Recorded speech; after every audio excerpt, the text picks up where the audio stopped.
falar para vocês hoje é o Walter Vieira, lá do Centro Espírita Casa Amiga, lá do Centro Espírita Casa Amiga do Camargo Novo, um participante do time da Mocidade Espírita da UTM.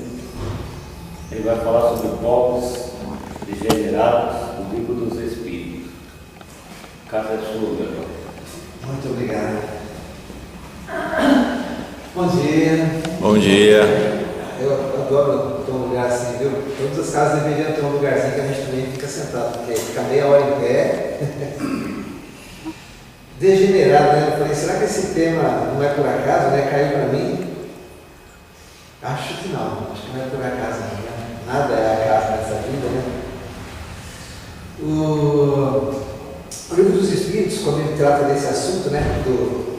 Dos degenerados, ele enfoca de uma forma muito interessante, porque nós temos o hábito de taxar as coisas, nós temos o hábito de atribuir valor, né? Nós não chamamos de julgamento, mas a partir do momento que você define algum rótulo para alguma coisa, é um julgamento. Nós entendemos muitas vezes que o julgamento é assim, é inocente ou é culpado. Mas se eu acho que o cara que está sentado na rua, que está caído, ele é um cachaceiro, isso é julgamento, né? Eu já taxei, rotulei ele.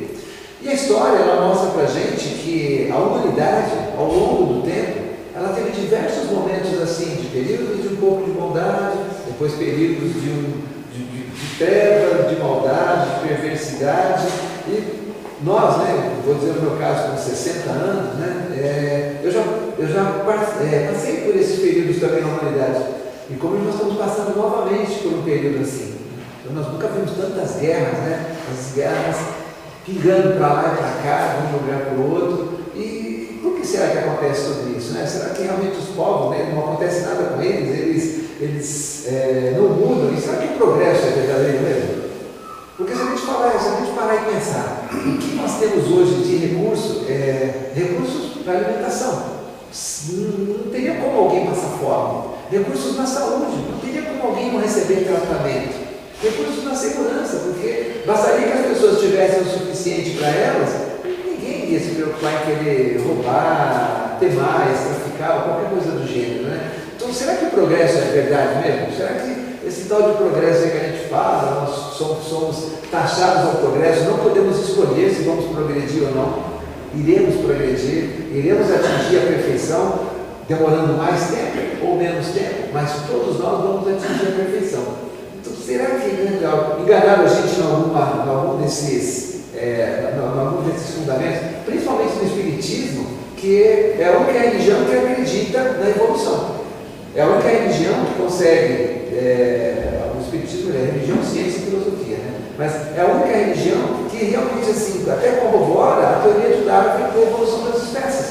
Não porque as espécies têm que evoluir por causa delas mesmas, mas porque aquele que habita cada uma das espécies, o Espírito, a centelha divina, ele precisa de uma ferramenta, de um instrumento mais aperfeiçoado. Com certeza, se nós ainda estivéssemos andando como os macacos, seria difícil para a gente conseguir fazer as coisas que nós fazemos hoje. Então, os espíritos que trabalham na cocriação, aqueles que são os auxiliares, né, de Deus, de Jesus, eles vão verificando o orbe, como que ele está, e vão fazendo com que os veículos vão se aperfeiçoando para que o espírito tenha sempre melhores condições de desenvolver aquilo que ele precisa desenvolver, que é a intelectualidade, a moralidade. Então, se nós ainda estivéssemos andando de quatro patas por aí, ia ser mais difícil para a gente conseguir, né, ter a habilidade das mãos, fazer as coisas que as nossas mãos nos permitem fazer.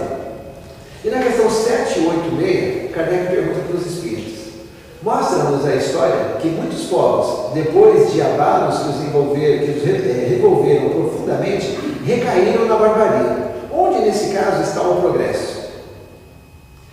A gente tem, como eu disse, tem esses períodos que a gente tem essa elevação da moral e depois tem uma queda da moral. Tem uma elevação da moral e tem uma queda da moral. Essas pessoas que participaram desse processo evolutivo, né, regrediram. E nós sabemos também que no Espiritismo ninguém regrede. Você estaciona, mas parar de subir você não para. Você fica paradinho um tempo ali, daqui a pouco você começa de novo, né, à medida que surgem as dificuldades. Resposta dos Espíritos: quando a tua casa ameaça a ruína, quando ela ameaça cair, mandas demoli-la e constróis outra mais sólida e mais cômoda. Então, na verdade, isso é uma reestruturação.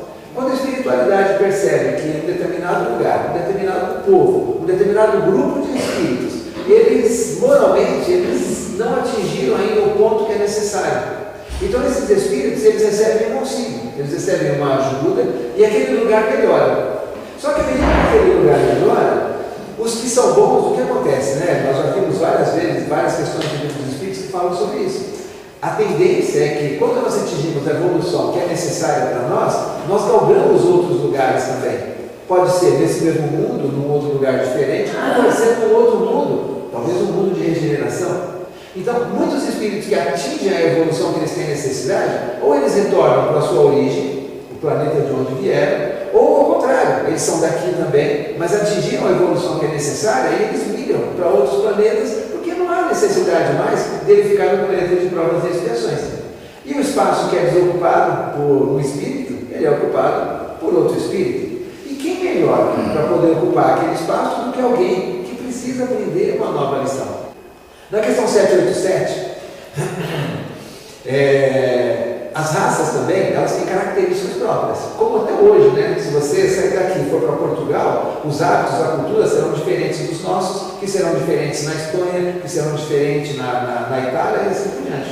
O meu irmão ele viaja muito por causa do trabalho dele, e ele falou assim que ele foi para a Hungria, né? E era difícil a comunicação lá, então em alguns lugares ele conseguia falar inglês. E aí ele tem a mania de brincar demais, né? Muito brincalhão. E eles não entendem essas brincadeiras que a gente faz entre a gente, assim, piada de amigo, de colega, eles não conseguem entender. Você fala um negócio, sabe quando você conta uma piada e ninguém ri? É desse jeito. Porque o hábito deles é diferente. Tudo que eles falam é tudo sério, não tem essa coisa. E cada um vai ter, né? Qual é a maior característica do brasileiro? O jeitinho. E o jeitinho, não o jeitinho do lado maldoso da coisa. Mas assim, muitos profissionais brasileiros, eles são valorizados lá fora, porque lá fora, se você cuida só da lente da câmera, acabou. Se dá um problema na tela, você não mexe na tela. O brasileiro é o contrário. O brasileiro ele mexe na tela, ele mexe na bateria, ele mexe na lente, ele mexe no suporte. Então, às vezes ele vai resolver um problema, como ele tem uma visão um pouco mais global, e como também a mão de obra aqui é mais barata, acaba que o pessoal importa pessoas profissionais daqui para ir para lá. Isso o que é? Intercâmbio de conhecimento, de cultura, de hábito, que outros que veem podem copiar aquela ideia. Na questão 787, não há raças rebeldes por sua natureza ao próprio progresso. Não tem raças que simplesmente falam assim, ó, não quero progredir. Tá bom do jeito que está aqui, nós estamos dominando todo mundo, se aparece mais alguém a gente vai e domina também. Então não há raças rebeldes por sua natureza ao próprio progresso que não quer ir para frente. Resposta dos espíritos? Mas vão aniquilando-se corporalmente todos os dias. Agora, o que acontece? Quando você vive num lugar onde todos convivem com a violência, e a violência é a regra, significa que sempre vai ser a violência que vai resolver os problemas. E quando você resolve os problemas com a violência, você não agrega, você desagrega. Ao invés de você juntar as pessoas, você vai eliminando. Então, se hoje nós temos 30 cadeiras ocupadas, amanhã vai ter 29, depois 28, depois 27. Então a violência elimina a si própria. E aí, no processo que nós temos de reencarnação, que melhor oportunidade? Vamos imaginar que você hoje é um terrorista do Hamas, né? E você foi lá, incentivou um monte de gente a matar, e você incentivou um monte de gente a pôr bombas no corpo, explodiu outro lugar, e fez um monte de coisa errada. Aí depois da outra oportunidade, você vem como um cidadão comum. Simples, com alguma debilidade que não dá para você ser um soldado, porque o soldado tem que ter saúde perfeita, ele não pode ter nenhuma debilidade, não pode ter pé torto, não pode ter pé chato, não pode estar faltando alguma parte do corpo, e aí você sofre exatamente tudo aquilo que você provocou. Não porque as pessoas que estão ali vieram para fazer isso para você, mas porque aquilo ainda existe naquele lugar. E a melhor forma que nós temos de aprender só é vivenciar. Nós não temos como aprender o método mais antigo, o método mais perfeito, e eu acredito que vai demorar muito para não ser esse método de aprendizado, é a repetição. É você passar pela situação, depois passar de novo, não aprendeu, passa de novo, não aprendeu, passa de novo, não aprendeu, passa de novo. Só que o aprendizado é uma coisa interessante quando a gente fala de Deus, que ele funciona dos dois lados. Ao mesmo tempo que para aquele que praticou o mal, a oportunidade de vir na condição do sofredor, né? É a oportunidade dele sentir na pele tudo aquilo que ele fez. Para os outros, para aqueles que estão longe, é a oportunidade de desenvolver a misericórdia, a compaixão, a vontade de auxiliar, a vontade de fazer alguma coisa de bom. Agora, será que se nós víssemos naquele mesmo ser que está deformado, que tem uma deficiência, que não consegue se movimentar, não consegue se alimentar e precisa que alguém ajude ele com tudo, que desperta dentro da gente assim uma vontade muito grande de ajudar, mesmo que seja momentânea, né? Depois que você não olha mais, você esquece, né?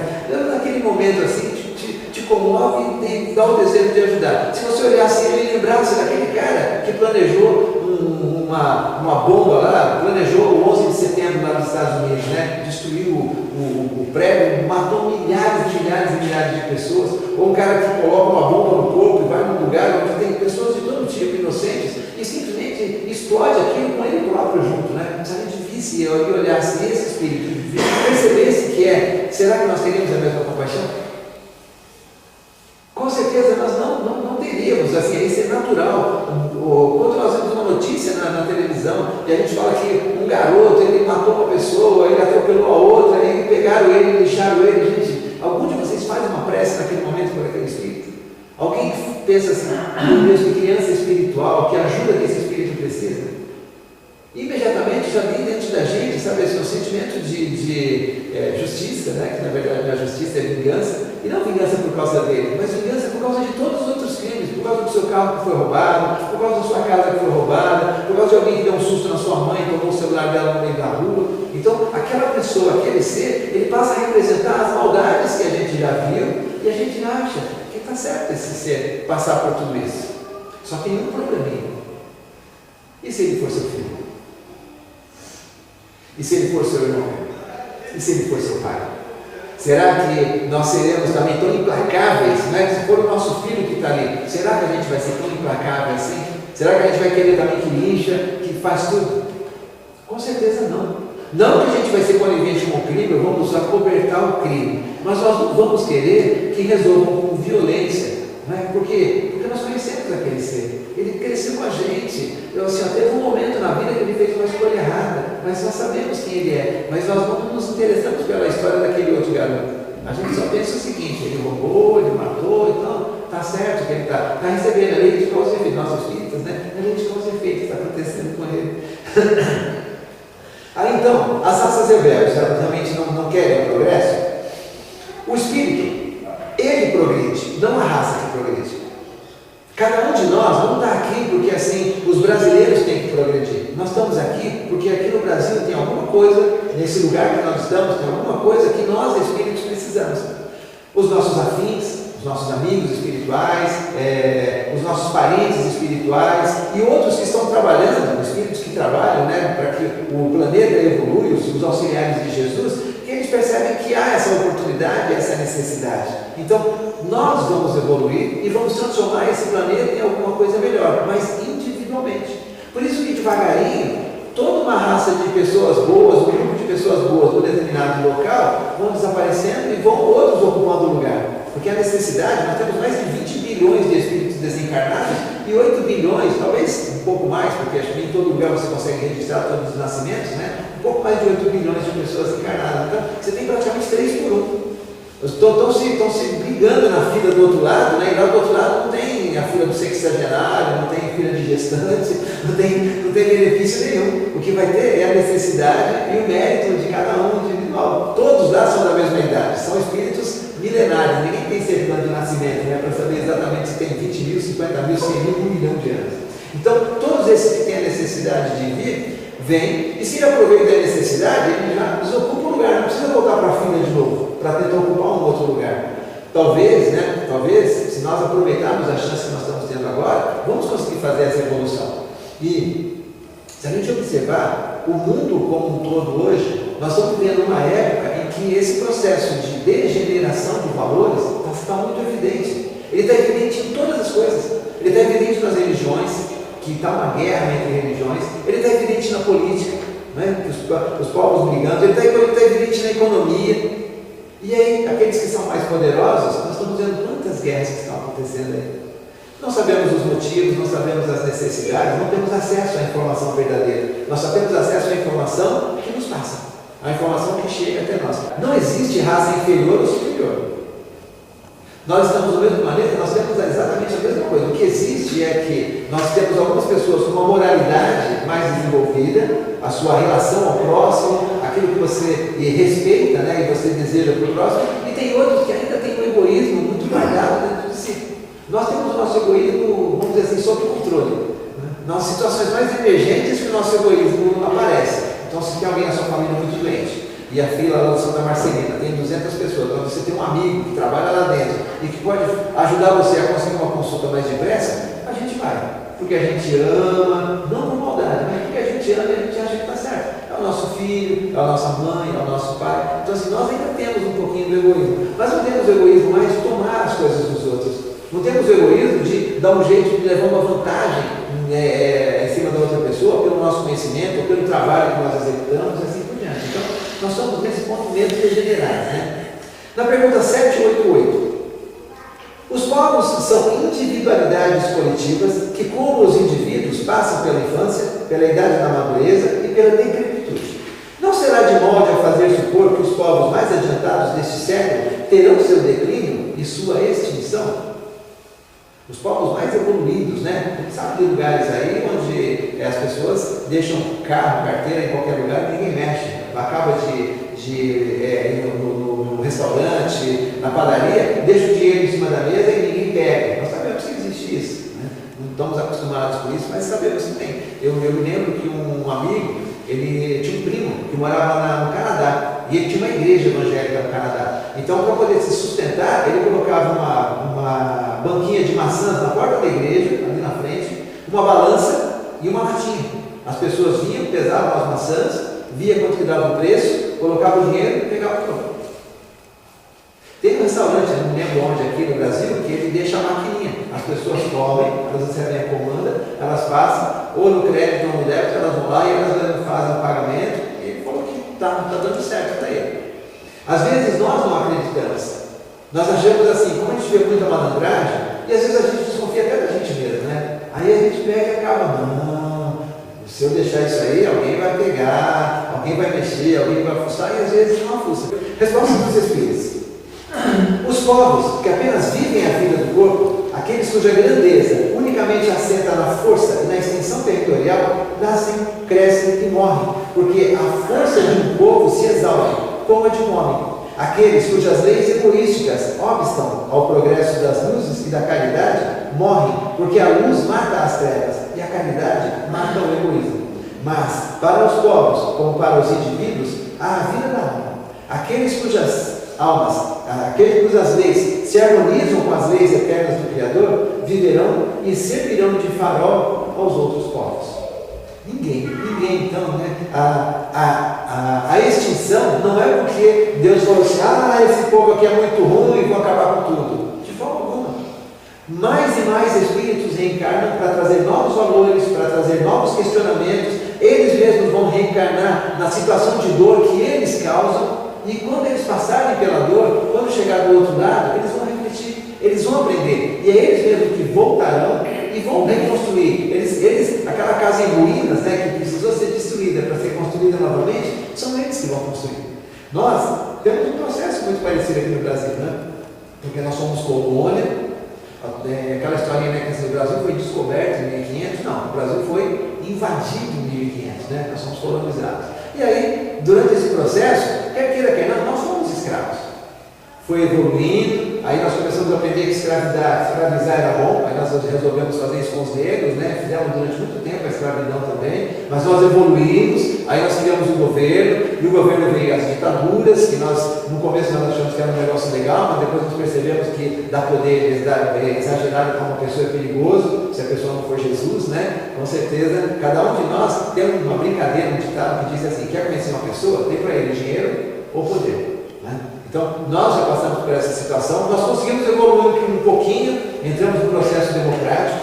Churchill diz assim, a democracia é o pior modelo que existe, ela só é melhor do que todos os outros, né? E é verdade, a democracia não é o melhor modelo, mas a democracia é a única forma de você fazer com que mais pessoas escolham. O problema só é que nem todos sabem escolher, mas não importa, só aprende fazendo. A gente escolhe errado agora, olhou, depois a gente já está conta que o patrão nos tira tudo, a gente escolhe de novo, e aí errou de novo, a gente escolhe de novo, e assim por diante. Uma hora vai chegar a pessoa certa lá, nós vamos saber quem que é a pessoa, né? Então, nós precisamos, nesse processo de evolução, passar por cada uma das situações.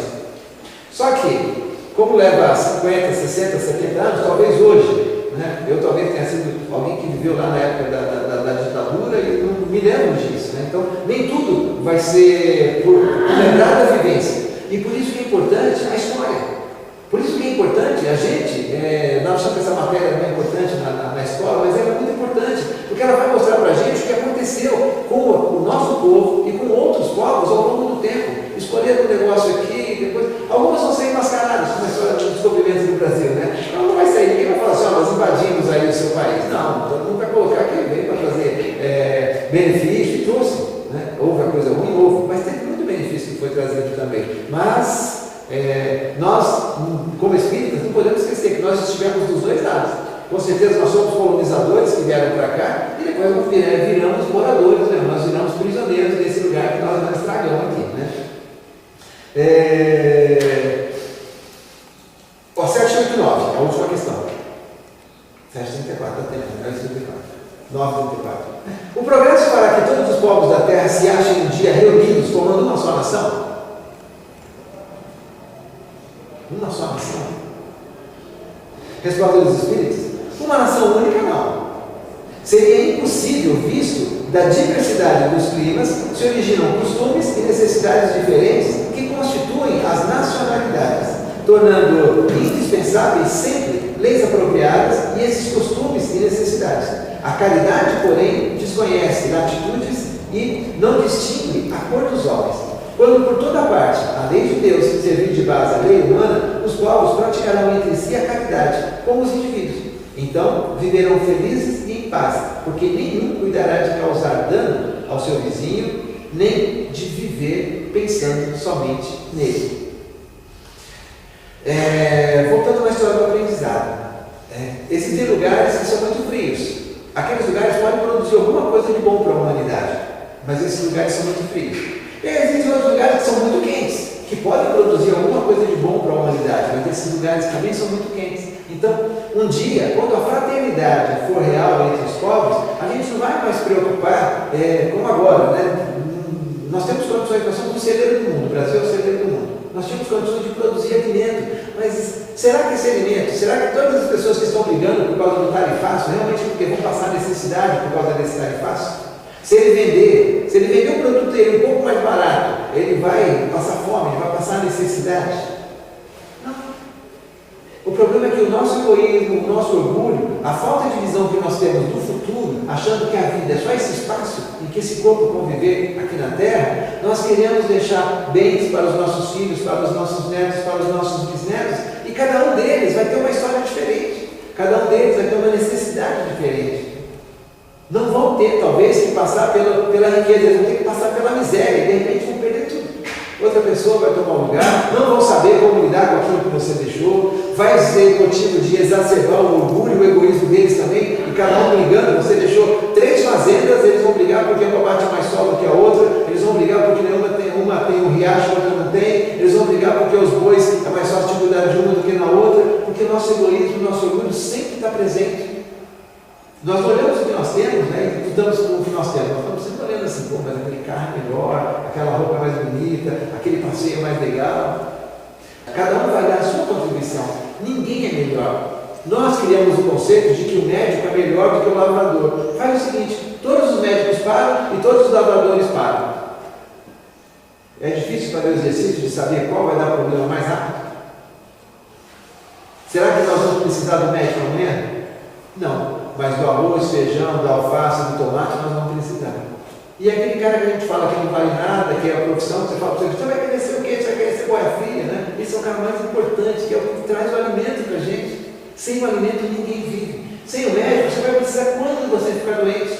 Mas você pode cuidar da sua saúde para ficar menos doente. Agora, você não pode cuidar da sua saúde para não comer. Não tem como você cuidar da sua saúde sem ter o alimento. Então, o alimento é importante. Se o lixeiro parar, quanto tempo vai levar para a gente perceber que o lixeiro parou? Será que todos nós vamos ter condições de levar o nosso lixo em algum lugar para descartar? E esse lugar que a gente descarta, essas toneladas de lixo diário, não vai encher rapidinho, vai ter que achar um outro lugar. E esse lixo todo não vai trazer doenças, não vai trazer outras pestes para junto de nós. Mas a gente não quer que o nosso filho seja um cheiro. Mas é uma tarefa importante. Se invertessem o salário, todo mundo ia crescer. Até porque seria uma academia constante, né? Correndo atrás daquele caminhão o dia inteiro. Com certeza, o exercício que nós não queremos fazer agora, né? Nós faremos no futuro. Bom, juntando tudo isso daí, nós podemos esquecer o seguinte: nesse processo de evolução, nós não conseguiremos sozinhos. Por mais que a gente passe pela dor e a gente perceba que a dor incomoda, mas será qual que é a fórmula da dor? Qual que é a fórmula para resolver o problema da dor? Então Deus, Ele permite que homens de conhecimento, de gênio, espíritos mais evoluídos, eles venham até a Terra, na condição de médicos, de cientistas, de professores, de economistas, de advogados, e esses espíritos vêm e eles trazem valores, eles trazem conceitos para a gente, que faz com que a gente crie determinadas regras, determinados procedimentos na lavoura, na medicina, no ensino, no direito, que vão fazer a gente melhorar. E a gente, observando aquilo que eles estão trazendo, pela observação nós aprendemos também, não é? Então nós vamos aprendendo aquilo que é necessário. De vez em quando usamos de maneira errada, né, o conhecimento, uma coisa simples. Nós falamos tanto aí da tal dos direitos humanos. Né? Nós vemos hoje aí na televisão, o pessoal fala assim: olha, prendeu o cara ali agora, ele tem 20 passagens. Mas como é que um cara que tem 20 passagens continua na rua? Porque na lei tem uma regra que diz a forma como aquele cara tem que ser preso. Na lei tem uma regra que diz as provas que você tem que trazer para realmente mostrar que aquele cara é bandido. Bom, mas é uma sacanagem isso aí, porque se o cara já passou 80 vezes, realmente é uma sacanagem para aquele cara que cometeu o crime, mas é uma proteção para nós. Porque se você nunca cometeu um crime e a pessoa pode chegar, ela não gostou da sua cara, e ela vai lá e ela faz o que ela quiser, opa, aí é um perigo. Então é necessário que ela seja, o Kardec não disse isso, é muito melhor que a gente não aceite 10 verdades do que engolir uma mentira. Então é muito melhor que a gente não prenda 10 pessoas honestas e trabalhadores, né? E de repente um ali, né, que é um bandido, ele se beneficia daquilo, porque a quantidade de gente que é errada é muito menor do que a quantidade de gente que é certa. Então essa lei está protegendo todos, mas no momento que a gente vê que aquele cara, ele bateu em alguém, ele fez uma coisa com um velhinho, com uma criancinha, isso indigna a gente, né? Traz um sentimento dentro de nós, um sentimento muito ruim, e a gente acaba julgando o todo por causa de um caso isolado. A gente não sabe quantos casos, né, que já aconteceu no inverso, da pessoa realmente ter sido beneficiada porque tinha sido injusto aquilo com ela. É lógico que esses grandes pensadores, esses homens de gênio, eles conseguem fazer as coisas grandes, mas a gente tem pessoas também assim, em cada lugar, em cada pedacinho, a gente vai ter pessoas que assim, em volta dela, com a força que ela tem, às vezes nem é tanto conhecimento, mas a força, a liderança, a fé, o acreditar nas coisas, junta outras pessoas, né? E de repente forma um centro espírita, forma uma igreja evangélica, forma um terreno de umbanda. E enquanto aquela pessoa está trabalhando ali, as pessoas ficam ao redor e cada uma delas vai aprendendo a ter força, vai aprendendo a gostar daquilo. E aí, quando essa pessoa não está mais presente, alguém toma a frente e continua o trabalho. Ou então, se ninguém aprendeu, o lugar desaparece, né? Ou desaparece ou muda de conceito, né? Essa semana eu estava... eu ia visitar a Vila Císpera e eu me lembrei que eu frequentei o Francisco de Assis, ali na Vila Císpera. Eu morei lá perto, né? Aí eu falei, poxa, eu vou agora com o Google, né? Fui lá no Google Street, localizei. Agora ele é um terreno de umbanda. O seu Antônio, né, que era o seu Luiz da época, né, fundou aqueles tempos, trabalhou por aquele, ele e a esposa dele, a dona Lina, né, gente, eles davam os cursos, eu participei da evangelização, de mocidade lá com eles, trabalhei muito tempo com o pessoal do Francisco de Assis, e quando a dona Lina desencarnou, o seu Antônio desencarnou, outras pessoas assumiram o trabalho, mas as pessoas que assumiram não tinham contato com o seu Antônio e a dona Lina, então eles vieram com outras ideias, vieram com outros conceitos. Também não deu certo o que eles fizeram. Depois eu não sei o que aconteceu depois, eu sei que agora, né, não é mais um centro espírita, é um terreno de humano. Nada contra, né, mas o espaço, de alguma forma, ele está servindo para ser útil para alguma crença, para alguma coisa que envolva religião, valor. Uma coisa é certa: se Jesus veio sozinho, Se ele escolheu 12 pessoas aleatórias e pessoas, pescador, fabricante de azeite, ele não escolheu os doutores, ele não escolheu os pastores, ele escolheu somente pessoas comuns. Os 12 renegaram ele logo antes dele morrer. E mesmo assim, mais da metade do mundo hoje é cristão. De alguma forma segue os ensinamentos de Jesus. Então assim, a verdade ela vai se sobrepor em qualquer momento. Nós não podemos lutar contra a verdade. Você pode sim, 50, 60, 70, 80 anos que é o tempo da sua vida. Você pode lutar contra a verdade, mas pela eternidade ninguém consegue lutar. Não existem degenerados, né? Todos nós estamos em processo de evolução, o planeta está em processo de evolução, muitos degenerados estão reencarnando, porque a gente vê nas palestras, nos livros, Deus dá a oportunidade para que eles reencarnem e para que eles vejam se eles querem ficar num lugar melhor. Por isso que a gente está vendo tanta barbaridade nesse planeta, nesse momento, tanta polaridade para tudo. Briga por causa de futebol, briga por causa de religião, briga por causa de economia, briga por qualquer coisa, por causa de religião. Então, assim, está tudo bagunçado. Mas porque todos nós estamos tendo a chance. Olha, o bilhete vai ser entregue daqui a um tempo. Vamos ver se você vai ter condições de permanecer nesse planeta aí, que vai se tornar um planeta melhor, né? Um planeta de regeneração, mais tranquilo. Ou se, infelizmente, vamos repetir de ano, né? E vamos no outro planeta. E no outro planeta nós vamos ser os mais inteligentes, a gente vai ser os mais bem-sucedidos. E graças a Deus não vamos lembrar tudo que nós perdemos naquele planeta melhor onde nós estávamos, né? Gente, Deus abençoe a todos, obrigado por me ouvir.